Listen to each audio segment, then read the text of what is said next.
ఎందుకు డాడీ ఇంత భయపడుతూ ఇలా చేయటం ఎందుకు? నా మీద ఉన్న కొద్దిగా ప్రేమ మమకారంలో ఏ కొద్దిపాటైనా మీకు ఈ జనం మీద ఉండుంటే ఈ సమాజం ఎప్పుడో బాగుపడి ఉండేది. నీకు మధునే మాట్లాడుతున్నావా? నీవేమిటి మన ఫ్యాక్టరీలో కల్తీ మందు తయారు చేయడం ఏంటి?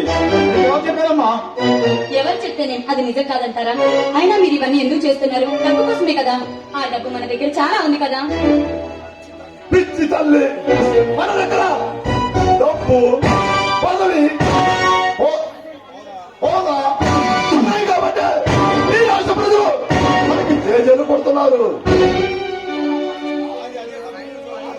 అమ్మా, అదే డబ్బు లేని రోజు ఎవరైతే మనం వస్తున్నామంటే వంగి వంగి సలాం చేశారో అదే ప్రజలు వాళ్ళు తిరగబడతారమ్మా.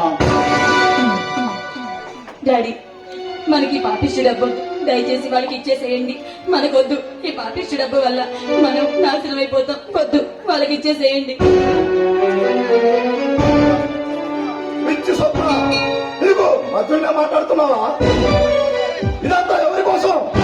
నీ కోసమే కదమ్మా. అవునమ్మా, నీకోసమే. నీ ముందు ముందు భవిష్యత్తు కోసం నీకే ఇబ్బంది లేకుండా ఉండాలని ఇదంతా చేస్తున్నాం. అయితే నా మాట వినంటారు. మనం తయారు చేసే కల్తీ మందులు ఇప్పుడే ఆపేసి ఎలాగైనా సరే మనకున్న ఆస్తులు మొత్తం ఈ జనానికి పంచాలి. అప్పటి వరకు నేను పచ్చే మంచి నీళ్ళు కూడా ముట్టను. చూస్తూ ఉండండి. స్వప్న! స్వప్న! ఏయ్! ఇదంతా